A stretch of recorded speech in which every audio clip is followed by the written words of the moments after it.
Hey guys, so this is an update to my Canadian knife laws video. The inspiration for that video was I ordered a knife from White Mountain Knives, I believe, and it got confiscated at the border. I received mail. I'd show you the mail, but my address is all over it. But anyone who's had a knife confiscated by Canada Border Security knows what the mail looks like. It's 3 pages. The first page is tells you why the knife was confiscated, and the certain attributes of that knife that made it illegal.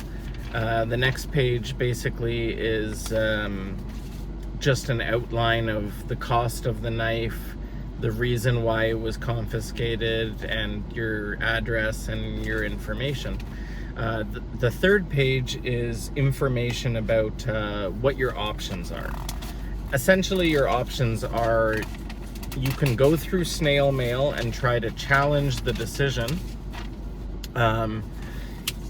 and essentially appeal the decision. I would go further and explain to you that, but there's no point.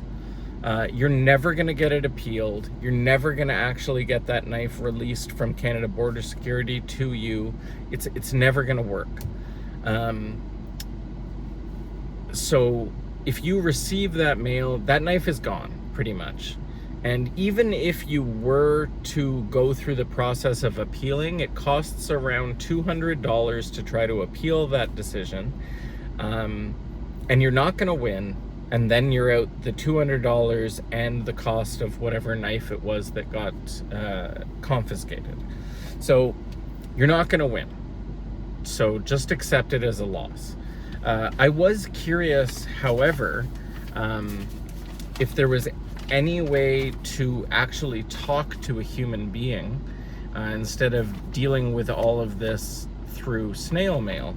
And on the back of the third page, I found a phone number, and I phoned it, and I actually got in touch with an actual border security agent who I proceeded to pick their brain for about half an hour.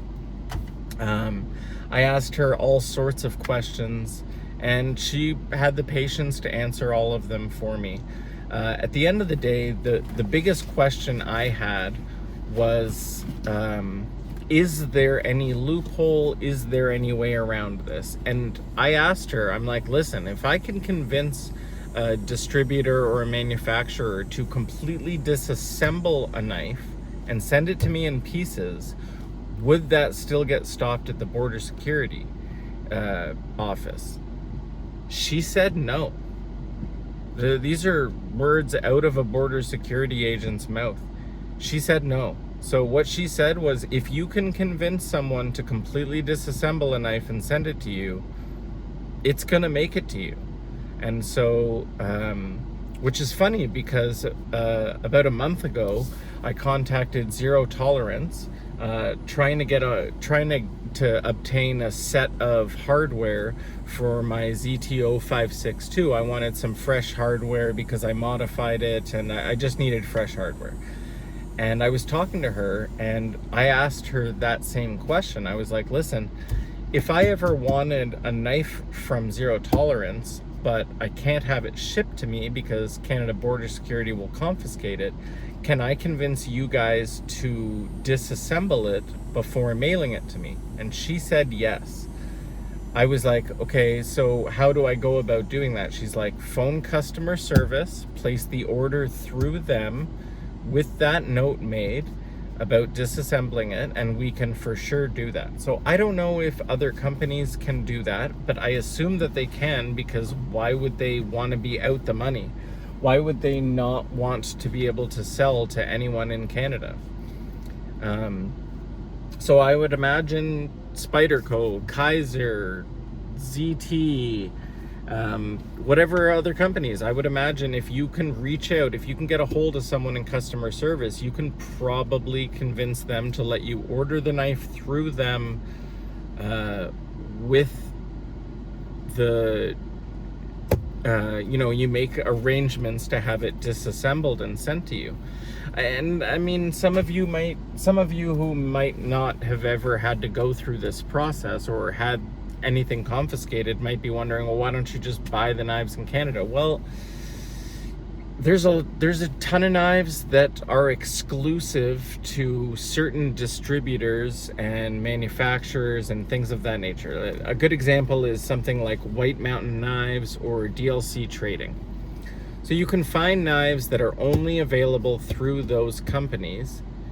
You can't get them in Canada, and you can't ship them from those companies to you in Canada because they will be confiscated. But I mean, if all it takes is for you to contact someone in customer service and be like, listen, I want to order this knife, I want to do it through you, and I want you guys to completely disassemble it and send it to me in pieces, it's gonna make it to you. So I hope that answers some of your questions, because a lot of you have reached out to me and asked, like, what do I do if things get confiscated? How can I order things and make sure that they actually make it to me and don't get confiscated? That's my best answer to you. Reach out to the customer service of the company that you're trying to order the knife from. If you're a Canadian citizen and you're trying to order from the States, reach out to customer service, ask them to take payment over the phone, order it through customer service, and make sure that they understand that they need to disassemble that knife and send it to you in pieces. And as long as you're fine with putting a knife back together, that's your loophole. That's the only way that you can do that, other than just buying knives in Canada, which, I mean, realistically is the easiest way, but we can't always do it. And things are not as available in Canada as they are in the States. For this exact reason, guys. For the reason that even stores probably have to deal with these kinds of problems, having things confiscated. When you're a store and you're ordering like 100 of the same knife, if that gets confiscated, that's a much larger problem for them than it would be for you just ordering one knife, right? So yeah, I guess that's my best answer, guys. If you have a knife that you can't find in Canada, but you can find it on a website in the States, reach out to the customer service, ask them to take payment from you and make those notes and have that knife disassembled and sent to you. And it would be awesome if anyone's had that done or done that and it worked. Please drop it down in the comments and talk about your specific situation.